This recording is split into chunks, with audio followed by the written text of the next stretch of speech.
let's jump into it then. We've got a bunch of notes here for this deep dive, and they're all pointing towards one specific passage in the Bible. Numbers chapter 34, right? Verses 16 through 29. That's the one. Yeah. And it's really at its core about the mechanics of dividing up the promised land, Canaan. It's that moment where God actually spells out who gets the job of sorting out the inheritance for the tribes of Israel. Okay, so our mission today, let's say, is to really dig into this bit of text. What's it actually saying? Who are these specific people involved? And maybe more importantly, what kind of insights can we pull from this for you listening today? Yeah, absolutely. It kicks off with a very direct command from the Lord to Moses. That's in verses 16 and 17. He names the two main guys right up front. These are the names of the men who shall divide the land to you for inheritance. Eleazar the priest, and Joshua the son of Nun. Right, Eleazar and Joshua. That makes sense, I suppose. Joshua's taking over from Moses. Eleazar is the high priest. They're the obvious choices for, like, the top leadership on something this big. Exactly. But then it gets broader. Verse 18 adds another layer. God says, you shall take one chief from every tribe to divide the land for inheritance. Ah, okay. So not just the top two.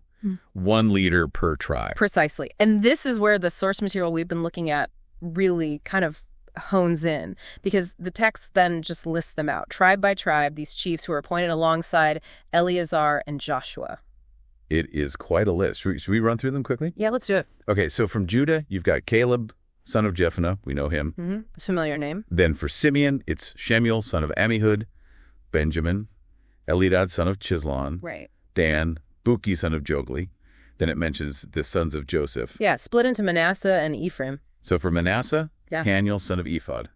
And for Ephraim, Kemuel, son of Shiftan. Okay, keep going. Zebulun, Elizaphan, son of Parnek. Issachar, Paltiel, son of Azan. Asher, Ahihud, son of Shalomi. Yeah. And wrapping it up in Naphtali, Pedahel, son of Ammihud. Phew. Yeah, that's the full roster. And verse 29 just sort of summarizes it, doesn't it? These are the men whom the Lord commanded to divide the inheritance for the people of Israel in the land of Canaan. Very clear delegation for a massive job. Okay. Now, as we were digging through the notes, something really popped out about that list you just read. Obviously, Caleb is a major figure. We hear about him elsewhere. But what about the others? Those other 9 chiefs? Yeah. What did the sources emphasize? Yeah, that's really the key observation, isn't it? The sources point out that most of these guys, Shemuel, Elidad, Buki, Haniel, Kemuel, all the way down to Pedahel, they basically appear only here, just in this list in Numbers 34.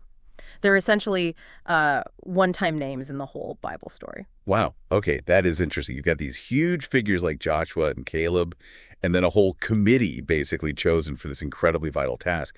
And poof, they're gone from the narrative. Right. So what's the significance? What insight did our source material draw from that? From them being, well, unknown otherwise? Well, the point the sources make is actually quite profound, I think. It's because they aren't famous elsewhere. Their lack of fame doesn't make them less important, certainly not to God or for this task. God specifically picked them for this one crucial job. He used them, right when they were needed. Perfect timing in the whole plan. So their value, their significance, it wasn't about becoming famous Bible heroes or getting lots of mentions. It was about faithfulness, wasn't it? Just saying yes and doing this one critical thing God asked. Exactly. Faithfulness over fame. That's the idea. Okay. And this is really where it starts to connect to us today, right? The source material pulls out some really practical takeaways from this whole one-time names observation. Yeah, the first one hits pretty hard once you see it that way. You don't have to be famous to be used by God. I mean, look at that list again.